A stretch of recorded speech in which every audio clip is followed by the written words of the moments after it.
என் தேவ ஜனமே, இந்த மத்தியான வேளை கூட நாங்கள் எங்கே இருக்க வேண்டுமோ அந்த இடத்தெல்லாம் விட்டு இந்த இடத்திற்கு வந்திருக்கிறோம். பிரியமானவர்களே, இந்த கிராம பகுதியில் அநேகர்கள் எப்படி வாழ்ந்து கொண்டிருக்கிறார்கள், எந்த நிலைமையில் வாழ்ந்து கொண்டிருக்கிறார்கள், எப்படிப்பட்ட ஒரு சூழ்நிலையில் வாழ்ந்து கொண்டிருக்கிறார்கள், எப்படிப்பட்ட ஒரு பிரச்சனையில் வாழ்ந்து கொண்டிருக்கிறார்கள், எப்படிப்பட்ட ஒரு போராட்டத்தில் வாழ்ந்து கொண்டிருக்கிறார்கள், அவர்கள் எப்படி இருக்கிறார் என்றது எந்த நிலையிலும் நாம் இருந்தாலும் அவர் இருக்காதவரா இல்லை, நம்மோடு இருக்கிறவரா இருக்கிறார். பிரியமானவரே, நமக்காக மரித்த இயேசு கிறிஸ்து, நமக்காக கல்வாரி சிலுவையிலே அடையப்பட்ட இயேசு கிறிஸ்து, நமக்காக ரத்தம் சிந்தின இயேசு கிறிஸ்து தான். பிரியமானவர்களே, அப்படிப்பட்ட இயேசு கிறிஸ்துவை குறித்து தான் உங்கள் மத்தியிலே நாங்கள் வந்திருக்கிறோம்.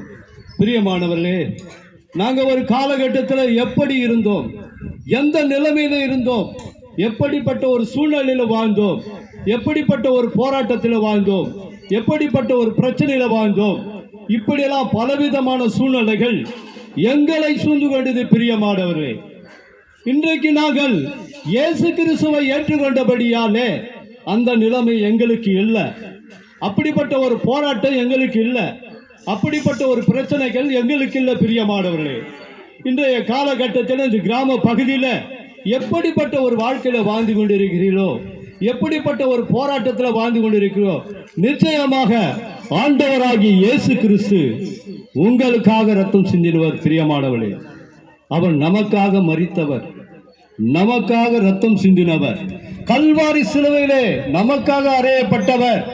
அந்த சிலுவையை அவர் சுமந்தார், நம் பாவங்களுக்காக, நம்முடைய மீறுதலுக்காக, நம்முடைய அக்கிரமங்களுக்காக, நம்முடைய குற்றங்களுக்காக அவர் காயப்பட்டார், அவர் நொறுக்கப்பட்டார்.